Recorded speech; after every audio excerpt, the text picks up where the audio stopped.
Yeah, and Cole, I saw you drinking water, which is not beer. So also, Yeah. that's Super caught. so I just want people to know that Cole's trying to sober up and going against everything that he stands for PentoolPals. Thank you for being a pal. What's up, pals? And welcome back to episode 8 of PentoolPals, a friendly graphic design podcast between two graphic designers. I'm Cole from Cole Up Design. And I'm Canvas Cam from Canvas Design Company. Welcome back. Episode 8. Wow. Last week was epic. Having John on, thoroughly enjoyed hearing his story, asking him questions about his career, and that was super awesome. We're going to keep the train running today with a huge hitter. Cam, you want to talk a little bit more about who we have on today? Yeah, we have a great graphic designer. Kory Miller is on the show today. I followed Kory for a while. Yeah, round of applause. I feel like we need to have one of those sound effects. I like the crowd cheering, you know? The little kids. Yeah! Exactly, yeah. Exactly. Yeah. But Kory, I followed Kory for a while. I feel like I say that for, I've said that for a bunch of people, but Kory is just a phenomenal designer, illustration artist. He designed a lot of beer can labels, and he's phenomenal. His color palette's amazing. And he's a chill dude from what I can see. So yeah. And before we roll into introducing Kory, we got some awesome comments from you guys last week about what we should name our mascot, the mouse character that Judd completely crushed for us. Thank you at Judd Lively, the man. And so we got a couple great ones, and I think that we are going to choose the winner now for the swag pack. And drum roll, please. Cam, you want to do the announcement? Well, let me go over. So I want to, before we do the drum roll, let's honorable mentions. Yeah, absolutely. Because, there needs to be because some mentions. there was some really, really good ones in here. There definitely was. my niece, she jumped on. I don't know if I ever told you this, but my niece is an artist. She's Procreate and all that stuff. She's very good. I wish I was that good at her age. She's like, I think 16, 17. Awesome. She's great. The Mascador. Mascoteer. Yeah. Someone said so. Early Bird Creative said Marty the Mouse. Heart Attack Man. This is a Digging in the Dome podcast. The very first podcast I was on, I designed their logo. He just jumped on through my Instagram and just funneled in. He's not a graphic designer, but hey, let's give him some credit. He said Inky or Tracy. Tracy was really good. Saying that out loud makes much more sense than when I had first read that. So that's pretty funny, Tracy. Yeah. Penny, that's a good one. Mm-hmm. Let's see. Sir Clicks a lot at John Mack. I remember someone said Victor Vector. That was a good one too. Victor Vector was a good one. Let's see. Boxcar Beard Creative. That's a hell of a name. It said Peter Penn. That one was number 2 in my books. That was a really good one. But, ladies and gentlemen, our winner with the best one was Eric underscore Strack with Benjamin Button. Fucking done. What a good name. We'll shoot you a DM and we'll get your information so that way we are able to send you that swag pack. Thank you for everyone who joined us in helping us name the mascot. Super fun. Hopefully we'll do some more contests in the future so you guys have a chance to win a swag pack yourself. All right, well, we're gonna start adding Kory into this chat and get this show on the road. So all right, let me go grab my beer.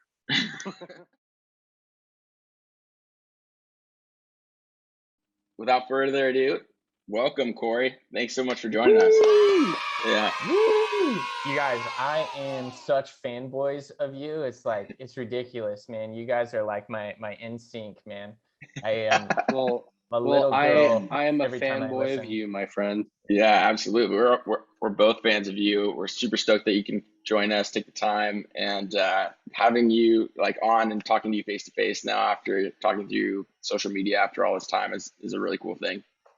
Absolutely. We're But first, actually friends now. actually friends. I know. First things first. I was texting Cole and I made a joke about having a beer during, and it is 10:25 right now. 10:25. So I'm gonna crack this for you guys. I have no idea how much of this I'm actually gonna drink. Same. I think it's a rule that you have to finish it by the end of the podcast. Oh, I got a tall 16-ounce right here. You look like Cole, you are got a nice- not. Cole, Cole, are you gonna open that with your teeth? I think I have to. You're such a badass. It won't do it. Ah, dang. It happens. It's all good. Hey, guys, look at us. Look at us. Hey. Look at us. I did it. Splashed. Nice. Cole actually has a dentist appointment after this. Yeah, guys, I gotta go. Yeah. Last week, John had a whiskey, and I was like, I can't believe that our first guest is like doing cooler things than we had thought to do. So this is now possibly a tradition that's going to stay where we drink. Yeah.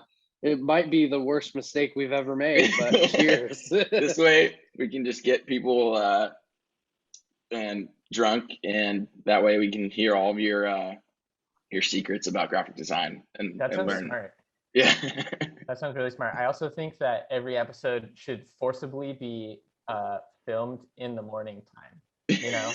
So not only are you getting them drunk, but it's also just like they're all out of sorts, right? Yeah. You know, like Yeah.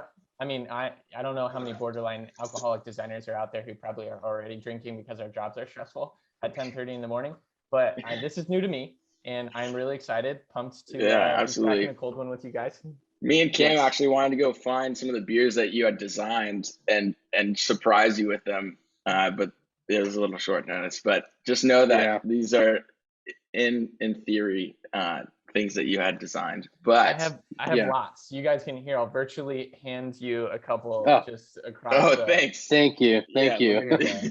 Dude. So one of the first things I was attracted to your Instagram and to your work was the beer label design. And that's why we're drinking on today's podcast, is because Kory, you've designed some of the best beer labels in the game, to be completely honest.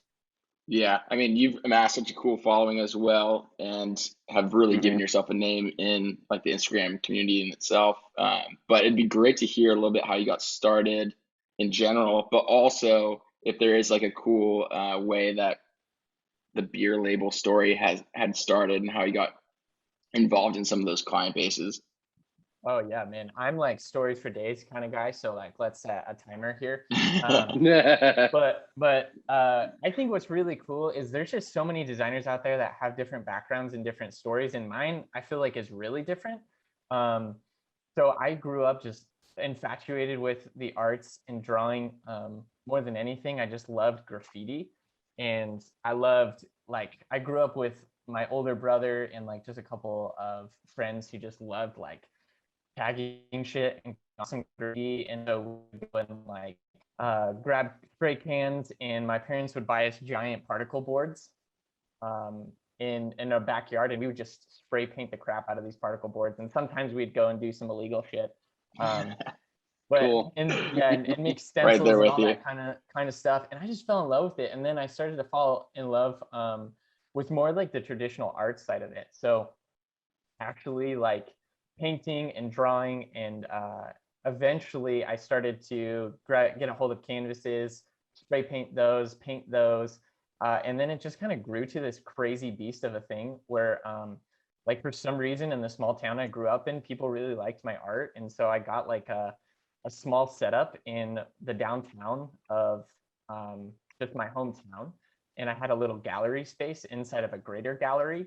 and I just was pumping out like cool street art stuff, and people were kind of excited about that. And then I had a couple business owners approach me about creating some larger murals, and I was like, well, yeah, I don't know how to do that, but I'll figure it out. And so I started to do murals around town, and in my kind of street art graffiti style, kind of similar to some of the stuff that I draw and you see on my Instagram account.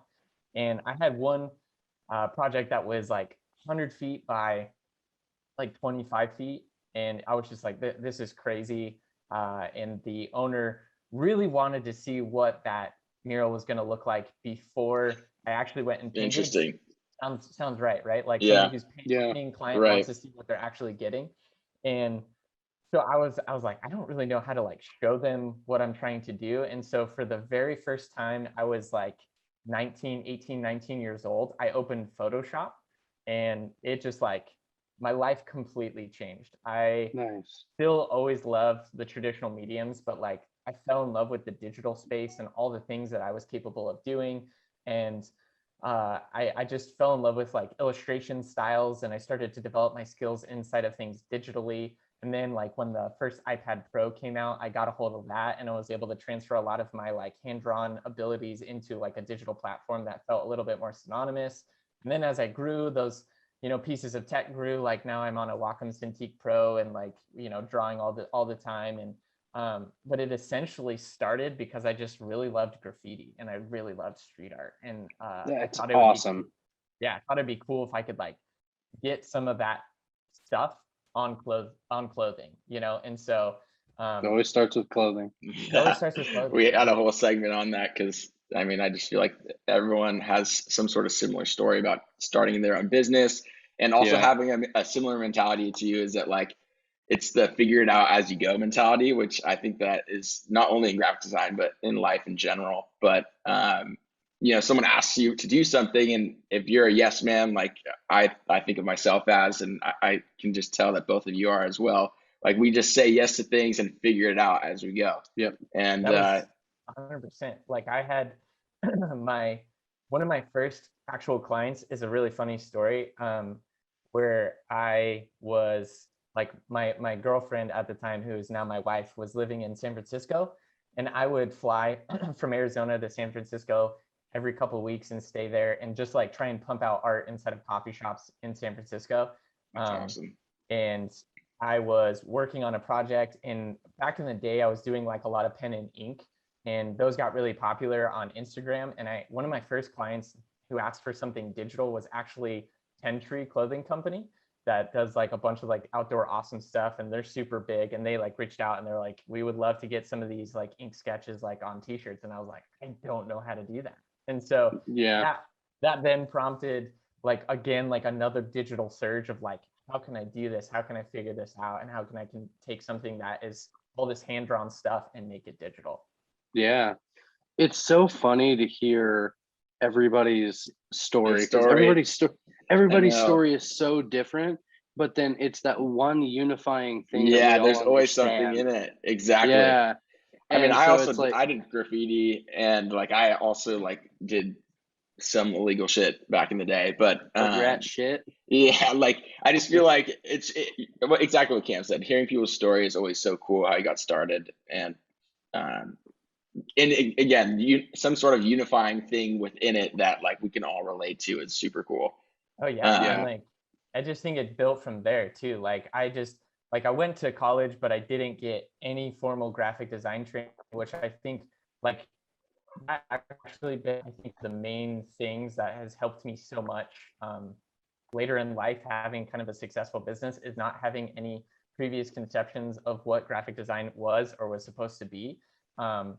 And that has just like just grown into just like this like crazy thing that I'm like, I just never knew how to do anything. And so I was like, this seems like maybe a good way to do it. And because I didn't have any people around me who were doing similar things, like I was willing to take a chance. And I was really stubborn and just like hated all my day jobs, back in the day, right? Like they just were always rough. And somehow in college, I figured out during the painting phase how to, the beer's making me burp. Me too. I was like, I just was so stubborn, and I was like, I just don't want to have another day job. So I figured out how to make money painting and like doing murals, and then later on doing like the digital thing. And I was like, I'm never looking back after this point. Like I'm just gonna figure it out. And then now it's amassed into this crazy cool thing where like my wife was able to quit her job several years ago, and now we run Parkststudio together. And we make really cool beer labels and all, you know, sorts of branding and illustration That's for awesome. companies. And I mean, at some point, if you want to hear it, the how we got into beer label story is kind of fun. And it's just been such a wild, cool ride. Yeah, it's funny. Awesome. I know exactly how you feel about the, you know, not wanting to go back to a day job and stuff like that. I've been really, really fortunate, having really good jobs leading up to what I do now with Canvas Design Company, that being all of my income. I worked at an antique store that's really popular here in Bakersfield, and a lot of people were like, that's such a cool job. It sucked. I worked at a coffee shop, and I really loved this coffee shop. I worked there for like 4 years, but I had so much conflict with my boss that I told myself then, I don't want to have a boss. Then I got a pretty corporate graphic design job that I had for another 4 years. And by the end of it, I was like, I got to get out of here. I did my due diligence. I don't work well with having a boss. And so, you know, after all of that, I went to college for graphic design. I didn't get my degree, but I got my street miles on, you know, to where it was like I got a job in the field that, you know, a degree would have got me anyway. But once I had that experience, I was just like, I'm never going to go back. You know, I can't imagine going. Sorry, I think that attests to the aha moment that a lot of artists have, that the second they maybe get their first client and they get their check in the mail, or now through Venmo or PayPal, whatever it may be, to realize that this is something that you can actually do for a living and make money from it. And not only make money, but like prosper. And for sure, in two ways, make money, but also have a way better like life and working career that you would have had working for somebody else, and now working for yourself. All good things that come from it. It's really awesome. Yeah, it's crazy. And you guys are probably similar, I'm assuming. I've always figured out a way to make money doing art. My earliest memories, you know, like you go to the pizza place and you go buy stickers, and it comes in a little cardboard thing so it doesn't bend the sticker inside. Yeah, I would throw out the sticker, and I'd draw on those cards, almost making them into playing cards. And I would walk around the neighborhood, and I'm like 7, 8 years old, and I would go sell these little cards with, you know, some illustration on it for like 50 cents. And my dad told me one time, I knew you were going to make it as an artist when you came back with $10 one day. Wow. And I was like, I told my dad, I remember doing that, and fucking right. I'm gonna go out there. And I was like, I was made for this. And so it's like my whole thing since I knew I wanted to do graphic design was, you know, I'm gonna figure out a way. Kory, what you were saying earlier, I didn't even know what graphic design was until like high school. I was like, oh, this is how magazines are made. You know, it was in anyone's defense, it really wasn't like that big though. Graphic design, I would say, like during our teens was now a very rising thing. You know, 30 years ago, people were doing a lot more hand done stuff and then scanning it to the computer, and then having these programs that are not at the level of what Illustrator is today or Photoshop is today. And that's a crazy thing in itself. And I think that actually goes back to talking about Kory, is like some of your reels and seeing your process of how you design your artwork and hand draw it is honestly so fascinating. I was blown away, and it's also why things like what you're creating are going viral and like just spreading across everyone's screen, which is super cool to see. I'd love to hear a little bit more about your process, and like, you know, are you a hand drawer now with your background, or do you go straight to the screen? And maybe talk a little bit more about that. Yeah, totally. I like I mean, just a couple of things. Like Cam, I loved when you were talking about like getting in your street miles. Like that's just such a cool saying. I'm gonna start saying that all the time. Go for it. Take it. I, It's yours. yeah, I mean, like I just think like all of my like upbringing, like when you guys are like, I didn't know what graphic design was until high school. Like I didn't really know what graphic design was like ever. I was like, I do not want to create like a magazine ad. And I guess in my head, maybe that was my conception, but I was like, I want to like design like shirts for Vans and like, you know, album covers from Blink 182. Like, is that a job, you know? Yeah. So, I was very much like, I want to design for Devil Wears Prada. yeah, yeah, there you go, dude. But I so like my style and like how I've kind of adapted those things and grown in my process, like everything has always been so hand illustrator focused. Like the pen tool for me for years was really scary, and I feel like it wasn't until maybe about 2 years ago that like figured out how to kind of accomplish maybe a little bit more of a cleaner version of some of the hand drawn stuff that really is like true vectored and really shaped well. And especially within like my branding and logos, people want that hand drawn look, but it's really partnered and paired with like everything being very clean vectored. And so my process has always been kind of the same.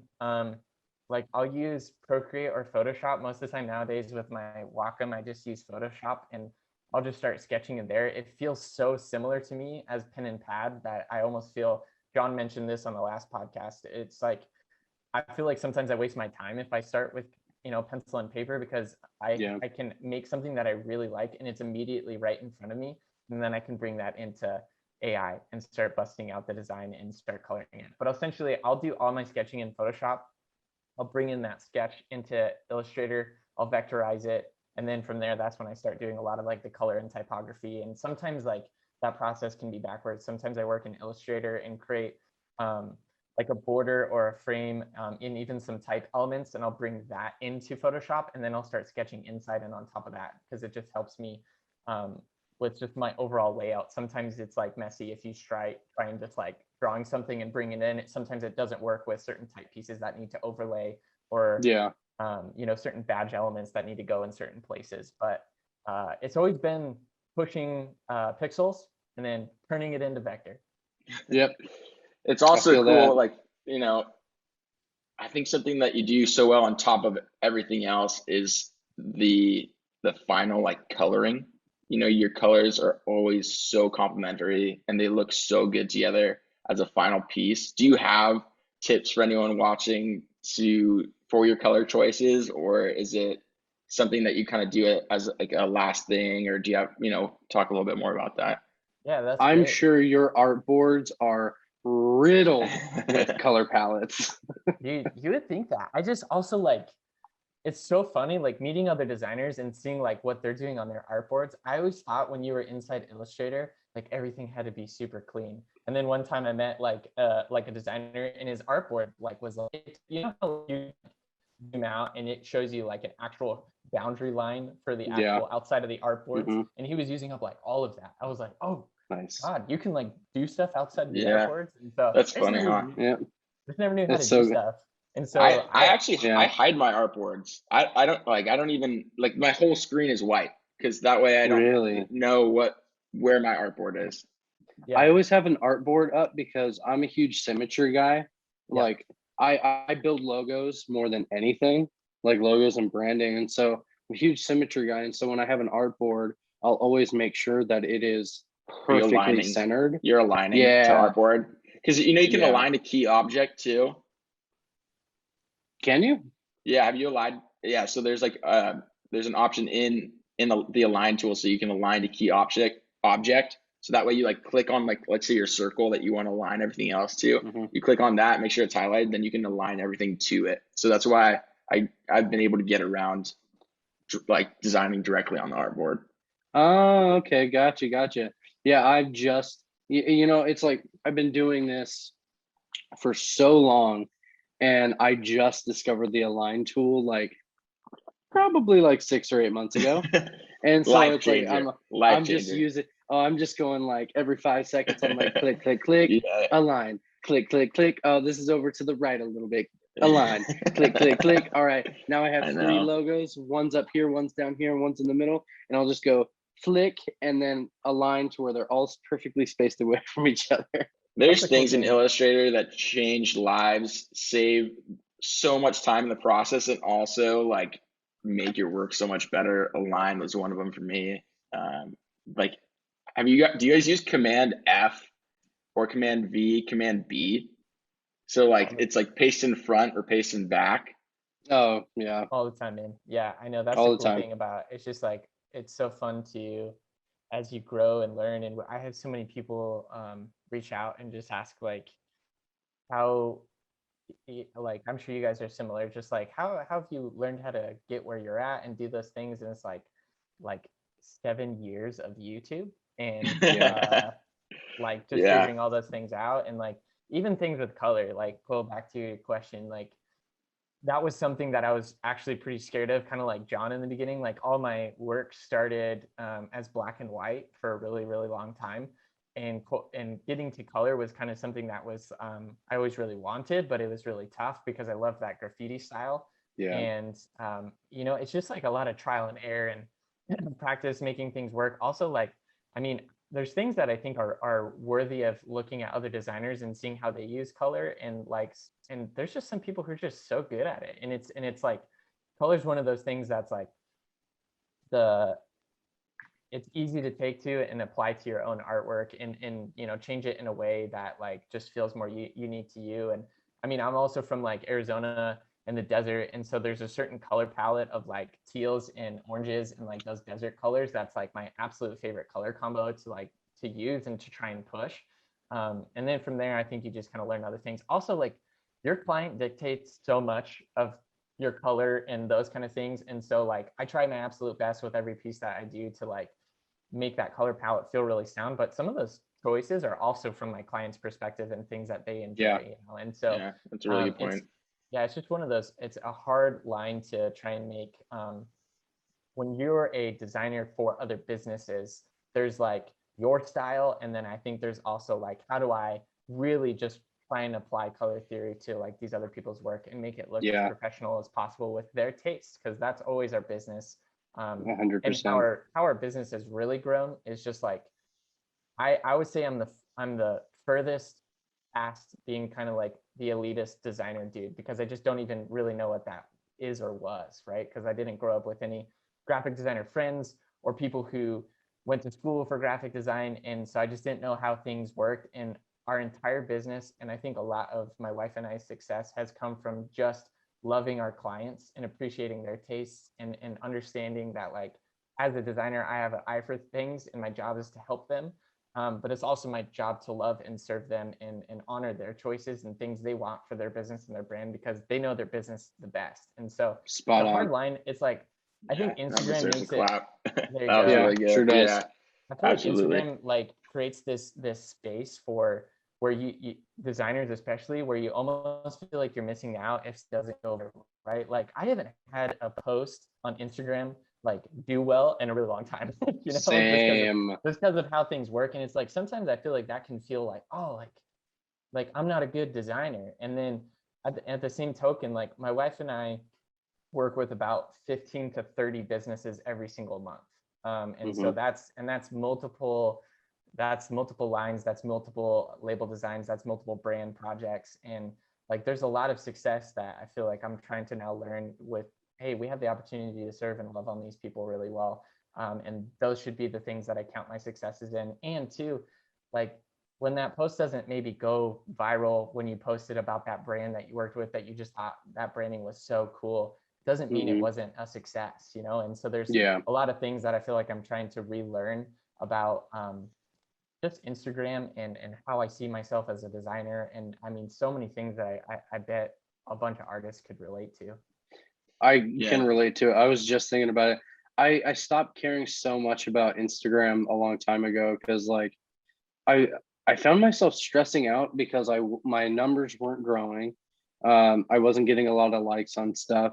I didn't account that it was like mainly the algorithm, but I would find myself posting stuff and deleting it because it didn't get a lot of likes. And it really tore me down as an artist instead of, you know, me focusing on becoming a better artist. And so one day I just stopped caring. I think I heard on a podcast. I listen to a lot of podcasts. It's probably why I'm, you know, a good talker in general.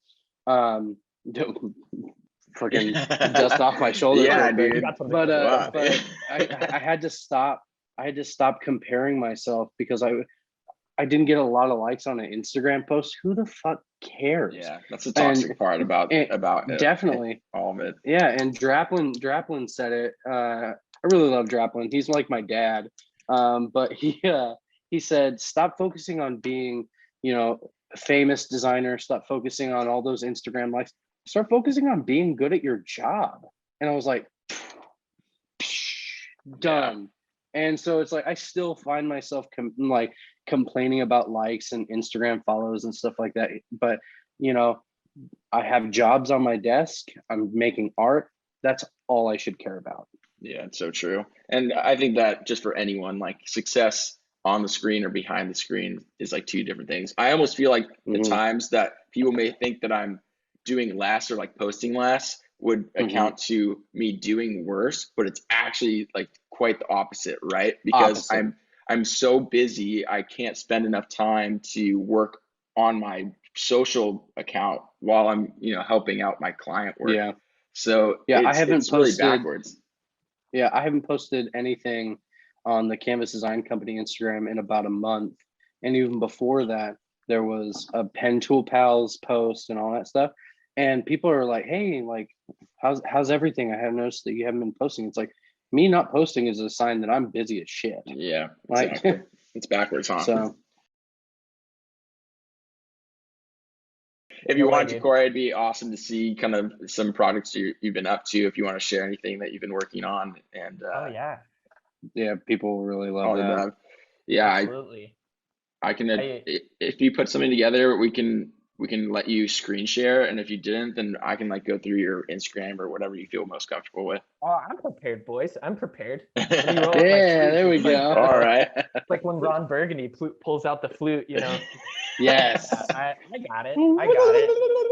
Yeah. So this is like, I mean, I don't show as much branding on my page. I think I showed like we do a lot of job on Parkststudio showing projects, but this was one that I just really enjoyed for Muddy Banks Brewing Company, their new brewery. Yeah. And this is like, I just had a lot of fun making this. It's super different from, you know, something that's like my normal style. For example, like I'm working with a gym in New York, and it's this guy Kenny Santucci, and he's kind of like I don't know, kind of insta famous lifter, bodybuilder, gym owner, cool guy, fitness influencer. That's it. He would be there so it is. if I said like a, you know, fitness model or something. But you know, like, and then this is like more, you know, kind of that Kory Miller like crazy colors. Yes, style. absolutely. Yeah. This is what I imagine with how you do your drawings and your highlights and your textures, your shadings, and especially I think your colorways stand out like we talked about earlier. I mean, this is what I would imagine someone coming to you for a Kory Miller artwork would be. 100%. I know, and that's the crazy thing too, is just that where you have to kind of keep your ego in check. And my wife and I talk about this quite a bit. It's just like, I so badly want every person that I work with to come to me and want this. Or here's something I just posted this morning that I was working on just for, you know, Park Street. That was kind of just a fun sticker, and we're trying to kind of create a little bit more brand emphasis around our website. And, you know, when I have this kind of like Ranger skull character that we've kind of used for branding, that I'm trying to kind of push more. But like, I would love for everyone to come to me for this, you know. But what's just really cool is I just try and honor everyone who comes to me and wants something. And sometimes that means pushing your style just a little bit and being a little bit uncomfortable, or just saying like, you know, like it's okay if every project doesn't come out looking like this. And this was one that I was like, you know what, this is not something that you would probably see as being Kory Miller, but something I was really proud of and excited. And they've been using the branding well, which is always really great of your clients, because sometimes they take it and they run with it and they kind of block it sometimes. Yeah, it happens all the time. I try to explain to people like, so I'll make like a big branding kit, and I'll tell them in the meeting like, this is your brand guide, you know, stick to these brand guides, here's your color codes. and I'll explain to them how important, you know, staying on brand is. But I remember when you posted that, and I remember thinking how cool it was to kind of step out of your comfort zone. And yeah, because I remember looking at that, and I remember just seeing the bottom half on how you blended the two to show the two different colorways, two different color styles, but still using the same color palette. And I was like, boom, this guy gets it. Like, yeah, I love that graphic. Thank you so much, man. I appreciate it. It's been such a cool, wild ride. And design is just one of those things that'll make you pull your hair out and just lose your mind, right? Like, because you're just Yeah. like it kind of feels like that one success that you had, you know, to bring it back to Instagram, you get a ton of likes on something, probably just because more people are on at the time or whatever. And you're just like, I have to seek after that, like that praise. And I have to try and recreate like all those awesome graphics again. It almost feels like sometimes disappointing when you create a great graphic and post it and share it, because you're like, oh man, now I got to go back to square one again, trying to create something. And so that's where it's just such a different shift that we've tried to have with our business, my wife and I. And the conversations that we have aren't just design. They're very business focused and business forward. And I always tell people I'm in the business of design. I'm not an artist. Like when I'm working with a client, because I always tell them, I want you to feel like I'm a part of your team and not a freelancer and not like a small studio. Like I want you to very much so feel included and excited about the projects that we're working on together. And like, we understand you. And so some of that is just meeting each other on that same level. But Kory, it was awesome seeing some of your work. If you wanted to keep sharing, or was that? Yeah, I have tons. Yeah. Yeah. Sick. Site too, and we can kind of go through it. And I have a ton of beer cans in front of me and like coffee bags and like that kind of stuff I can share too. Great. Awesome. Yeah, you can show them all. Totally. Are we recording? Yeah, we're back to record. Is this cool in the podcast? Yeah. Yeah. I'll clip it out. We're live. The boys are back in town. The boys are back in town. I wish I could sing. So I think you should keep that part. I think that's fantastic. Because my favorite part, again, I'm just going to keep reiterating, I love this podcast so much because it is raw. That's what we were talking about too before we jumped right in. It's like we're just dudes. Like we just love hanging out, having a brewski, chatting about design. We don't know anything. I don't know anything. Like, you know, and I think, like, honestly, sometimes hearing that from people who you think are really like good at design or that you have propped up on this pedestal, sometimes it's just good to hear like, hey, we don't know what we're doing. I'll never look forget at us. When I first started my Instagram account and having like less than 100 followers, you know, and where you're on it like at all times of day, like you remember every person that follows you or comments or whatever. Yeah. And, you know, of course, the best way to start networking at such an early stage in your social like page or career is to like go message other artists and do whatever. And I remember being so nervous to message someone that's like at a 10K point or like a 20K point. I'm like, oh, there's just no way they're going to respond to me. Yeah. And now being on the flip side of that, it's like, I don't care how many followers you have. Like, I don't think of myself as any fame or any acclimates, like whatsoever, you know, come on in, you know, let's have a conversation and talk about it. And then being on the flip side is definitely a weird thing, you know? For sure. I only have a small following, like a little over 4,000, but I still get messages, you know, all the time of, you know, young designers, people just getting their feet wet. And I always think of how I am with, like, I love Benny Gold. Like, he is a rock star to me. And I'll message him and I'll tag him and stuff. Like, I have a lot of his merch, and I've always been like that. I've always been a fanboy of his. And I always think of it, these people who are messaging me about my art and my experiences are just me with Benny Gold. And Benny Gold always, like, he'll respond short, like, because he has a million versions of me doing the same exact thing. But he's always been like super cool to like have little chats and stuff. And 2 years back, I went to his shop party and I met him. And I remember him being so chill. And he took the time to have a conversation with me. And he was like, tell me your story. And I was like, you've heard my story a million times. Like, I'm just a dude who fell in love with graphic design, trying to get my my foot in the door in this industry. And he looked at me, he was like, we're all just a bunch of graphic designers at the end of the day. But he was like, I'm not some like mega guy. He was like, I'm just a designer who, you know, made his way up. And I really respected, huh? He did a good job branding himself. Like the goal he of what really we're doing did. is just basically being consistent with our artwork, right? Like continuing to put out stuff that we're proud of. And then if people are getting behind you, then you're doing something right. Yeah, totally.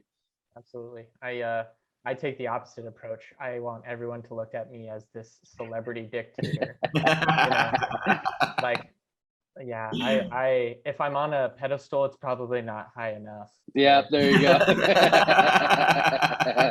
I like your style. This is cool too, because I like every time I'm on a podcast and we're talking about design, I try and think about the people who are listening, and oftentimes it's people who are younger designers who are wanting to get their feet wet, or in Cam, your case is just foot. Yeah, just foot. The person got their leg cut off. So if that's that's who Cam was talking about. Also, you haven't seen my bottom half. I'm actually missing a foot. Cool. No. I'm just kidding. So awkward. Yeah, and Cole, I saw you drinking water, which is not beer. So also, that's super caught. That's an illegal move. I don't think the viewers can see all of our screens when somebody's talking. So I just want people to know that Cole's trying to sober up and going against everything that he stands for PentoolPals. I, on the other hand, I'm not. I'm gonna go to a barbecue this afternoon. I'm probably gonna go already drunk. Yeah, I'm gonna have a party after this. So I know. Like, come on, guys. All right. This is what it's for. Boom. So but anyway, and when I was first getting started, I think it's a great opportunity to talk about how I got into beer labels a little bit. Yeah, perfect. Some of like the most, I think, pronounced beer labels that I've worked on are for a brewery in Arizona called Helton Brewing. And I kind of got in with them when they were quite young, and now they've grown and their beer is getting really popular. But when I was on Instagram, had no followers. I didn't have anyone who quite appreciated my artwork in the sense sometimes with the social proof that they do now. I would reach out to, like, there is an Instagram limit. I think they took it away, but like there used to be a limit on how many messages that you could send out on like any given I remember that. And I would send, I think the limit was like 30 or 50 or something like that. And so I would create a blanket, like basically like, 5 paragraphs about, hey, this is me. I love what your company does. I want to work with you. You should give me an opportunity. I'd love to have further conversations with you. You would not believe the amount of yeses that we got from people just from sending out that message. So anyone who's new to design, if you think people are going to come to you, they're most likely not. And that's not like a pride thing. That's not that you're not good. It's just because it's hard to find people, in the graphic design industry is getting a little bit more and more competitive, and there's just more people to choose from. And so why not put yourself right in the front and, in the forefront of people that you want to work with. And so Helton Brewing I just wanted to get into beer cans. Thought they were so cool. Obviously I love beer. Very, very big whiskey guy. It sounds like Cam is too. Yes. And I got a pretty good collection amassing, and it's mostly because my friend collects all these rare bottles and then just gives me them because I'm a pampered princess. But anyways, I was messaging brewery after brewery. No one would have a meeting with me. Helton Brewing finally was like, the owner of Helton Brewing, whose name is Brian Helton, said, hey, come down to the brewery. I'll meet you. We can have a conversation. And so I came in, and I think at the time I said, hey, Brian, I would love to create some labels for you, and I charge $600 for a beer label.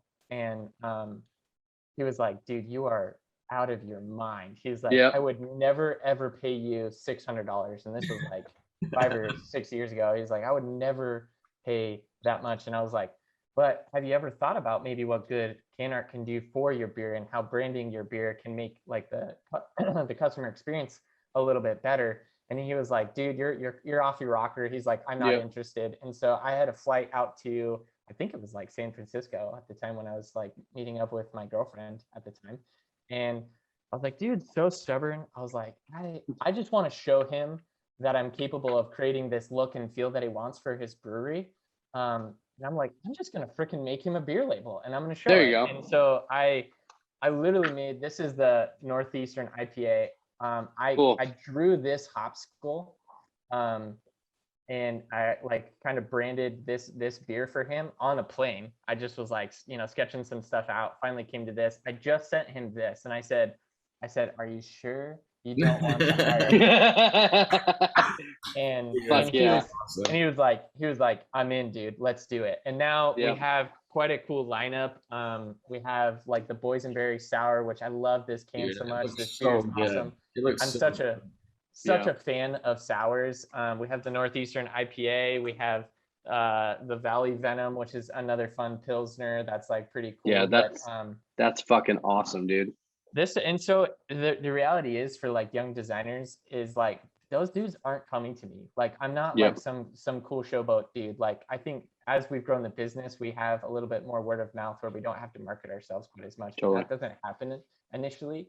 And so create your message and spam 100 businesses that you want to work with, and tell them why you might be great to work with, and then create good pricing where they can't say no to you. And now you have them as a valued client potentially forever, because the biggest business advice I can offer to any designer is love your client really well, because if you love your client, they're going to come back. Sometimes it's hard working with certain people, but we've never let any client go. We always feel like there's solutions to creating great design for them.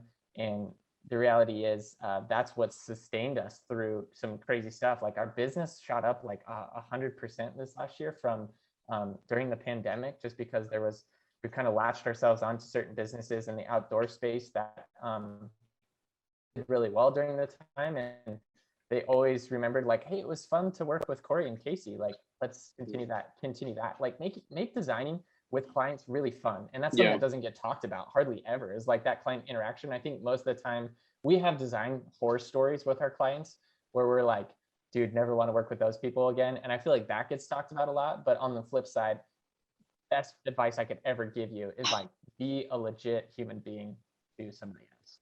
Totally. I'm right there with you on, love your clients, communicate well. That's the biggest thing that I've taken away from, communication with your clients is key, because if you don't have a good working relationship and if you have shit communication with them, you are going to put out a bad product, and they're not going to come back. They're not going to hire you again. They're not going to give you money. I love your approach to where you were like, hey, are you sure? Are you sure right. You don't want this? Like, when you're starting out, why not? Like exactly. Like make tons of stuff for people and say, hey, you could purchase this, you could buy this. Yeah. And you just have to like be willing to put yourself out there with some artists. Like I feel like especially my wife is marketing and sales background, and so like homegirl just crushes it. Like she's literally the only reason we're successful. If you look at me and you're like, hey, Park Street's cool, it's because my wife is cool, and I am like I have a Wacom Cintiq, and that's my only gift and I can use it, and that's my only gift to our business. But I just think you have to be willing to put yourself out there, and you have to be willing to have a lot of people say no, which can be hard for somebody who's a little bit more introverted and artistic. And you also have to be willing to just take feedback well, and know if somebody doesn't like something, that's okay. Man, we got another guest. We got another pal. He's barking. I know you guys hear it in the background, so I thought I'd get his attention real quick. So there's no shame, just no shame at all. But I think that you really touched on something that is like, I think one of the two biggest questions in our industry, and it's one of them being, how do you get clients? And especially as someone who's starting out, I think it's the question that everyone wants to know. Yes. And you answered it so well with the dumbed down version being like, go out there and hustle, right? Go show people what you can do, because at the beginning of it, what do you have to lose? If you have all the time in the day where you're not working on something else, why not put that effort towards something that you want to go work for, right? And the worst thing that 100%. You hear is no. And if you do that, then it's kind of on to the next one. Like, I've had a lot of designs that I've heard no to, that I keep in my back pocket, and then resurface if a new client has something similar that they want and they say yes. I mean, that happens like often, All the time. Yeah. I have used the same tactic in the past of sending out a bunch of copy paste messages. You have little edits to them saying like, hey, Bolt House Farms, like that's an actual business here in my county. But like, hey, this company, you know, my name is Cam with Canvas Design Company, this and that. And it's worked for the most part. Only about 95% of those people told me to fuck off. But, you know, no, but in reality, 5%. It's like, if, you know, if even 5% of the messages, you get a good response back saying like, hey, yeah, we don't need anything right now, but we'll keep you in mind for the future. That's still a foot in the door. Yeah. They know to think of you now. A lot of other companies, they probably get spammed with the same stuff, with the people doing the same tactics as we did before. But, you know, it's at least you're trying. And if you don't try, you're not going to get anywhere. Well, and at the very least, you're building your portfolio too. So hopefully, you know, other clients that you will possibly get in the future are seeing the work that you just created, and that work should be work that you want to do in the future. So it's just a cycle of positive things that you're producing. Yeah. So like Parkststudio had an intern who was more of like a media film photographer this last semester that we picked up from one of the local colleges, and really cool guy. But throughout the semester, we just had conversations about what does it look like to not, or to do freelance full time. I think that's another question that a lot of people have. It's like, hey, it's cool to like be able to make some side hustle, but like, how do I actually commit and make this a full-time thing? There's a little bit of a leap of faith jump that you kind of have to take, and there is a aspect of hustle, but I think it's so funny. It's like, I told our intern this. I was like, okay, if your hustle is sending out 50 Instagram messages from your couch every day, I'm like, your life is pretty good. And then to your point, 5% of those people are going to say yes, and those 5% might be returning customers. Like, everything starts off so small, and then you create goals for yourself. You say, from a pricing perspective too, I would say, hey, what is it that you want to live off of? Do you want to live off of 3,000, 10,000, 20,000? Like, as you grow, like, if you have to make $3,000, how many clients do you need to fill at a certain price to make your $3,000 income every month and pay all your bills? And we did that with our intern, and he was like, he turned down jobs at the end of the semester because he realized that he could create a system that he just had to every month get 6 clients every month, and that was going to sustain him and probably pay him more than he would make at a different job. So there's kind of a methodology to it that I think you can kind of approach. It's like, send out those messages, get people in front of you, do great work, be really like loving and serving business owner. I think show up and when you're supposed to show up, and do things when you're supposed to do things, and like, don't miss deadlines. Like, that's an important piece, but kind of a given. And then I think at the end of the day, just like when it comes to business, like, break it down into like dumb things. How many clients do I need? How much does each client have to be paying me in order to get there? Because I think some people are just like, I'm going to open the floodgates and hopefully a lot of people come. And it doesn't really work that way. It's especially in the beginning. Like, it's like, okay, I have to get 5%. And if it's 5%, I have to send out 300 messages to get my 6 people, whatever it is. There's methods, like, and have confidence in yourself and listen to PentoolPals. Yeah. Hey, everyone listening, take note. Take note. Hey, welcome to PentoolPals, where we have people who have their shit together more than Cam. No way. Sorry, that was gold advice. Honestly, that was great. That was fantastic. Advice. Yeah. I haven't thought about this a lot. Daily. For someone starting out, I just remember being super overwhelmed by it, right? And if you're able to break it down into the simplistic ideas of how to be successful, and what basically you just categorized out for everyone watching is really the way to systematically become successful. Right, definitely. I know. And you have to just realize nobody knows what they're doing. And so, like, every month, we have very little retainer clients. Every month starts over at $0 for my wife and I, and we're like, we have a son on the way, and I think that there's just congratulations, by the way. Thank you, dude. I have that down in my notes, and we haven't even talked about it yet, but yeah, congratulations. I'm just pumped so that he can take on some of the workload, like there you go. Hell yeah. at what point do you just like, like probably like 5 or 6, you can start taking on some of the family workload, and pulling his weight. 100%. But shove a pencil in his hand from day one and see if exactly. Well, hey, but then from there you can just go like, help me feed my baby. Oh yeah, and it just opens up a whole new avenue. Like everything that we've all our clients that we have just come from things we're passionate about. This is another great piece of advice we told our intern. I was like, what things do you love doing? And he's like, I love being in the gym, I love being outside and going on adventures, I love hunting and fishing. And I'm like, those are your clients that you go after and you attack. And so for my wife and I, it's like skiing, mountain biking, getting outside, tech, beer, alcohol, wine, all those things. It's like, just go after people that you want to work with. And because I think a lot of people are like, where do I start? It's like, start with don't be an idiot. Don't message fans. They have like, don't do some of those things, but like there's so many businesses out there. And you know what the crazy thing is?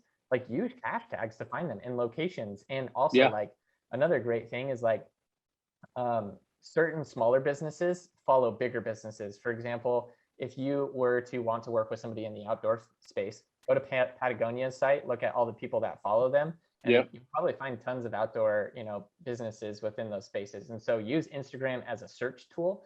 You gotta get a little bit sneaky and creepy, but it's not above anyone in 2021. So go after it and make those things happen, because there's just things that you can do. And also just know every month there's going to be somewhat of a fear-faith factor. And that's just part of being a designer. And eventually you realize like that'll go away, and you'll be more comfortable with being comfortable. Those bills got to be paid, and you got to do what you got to do to survive. You can either wait around for people to come to you and expect too much, or you can understand that there are plenty of businesses with problems that we need to solve, that we can solve. For sure. Yeah, I think that first off, your tip about going to similar accounts and then following your messaging is how I got started too. So I think that that's a very, very good tip of advice, that if you haven't found it yourself already, like definitely go do that. I also think that it's been successful to get you drinking on this episode so that you give everyone all of your deepest secrets and intimate knowledge of the industry, because this is chock full of gold information from Kory Miller. I mean, like, thank you so much for sharing your ideas and your expertise in the industry. I mean, it's just shown how or why you've been successful because of your tactics, your methods, and how you interact with your client base. And even to us, I mean, we're so lucky to have you on the show and talk through all of your ideas with us. So cheers and thank you. Cheers. Yeah, absolutely, man. Absolutely. Cheers to that. I know it's like, I care so much about it because I'd never had anyone to help me through figuring out hard things. And it took kind of a long time to develop, like, I think business savvy, and business savvy is how sometimes the bills get paid. Skill for sure, but like personality and communication, all those things are just so valuable that like those are the things we're talking about. But I can't tell you how cool it's been to like just be on the pod with you guys. It's like, I just feel like you're the homies. I want to hang out all the time, and I can't tell you how honored I've been to be a part of the pod. I hope maybe in the future I can come back. Well, thanks you guys so much. I hope you go have a great time at your barbecue and party and continue the drinking charades. For sure. Thanks for allowing me to be a pal on PentoolPals. Yeah. Thank you for being a pal. Kory, it was such a pleasure having you. I have your number now. I'm going to keep it. I'm going to try not to send you some suggestive snaps later. Yeah, I actually appreciate that. We also get paid. Actually, no, I can't say that. Don't worry, Scott.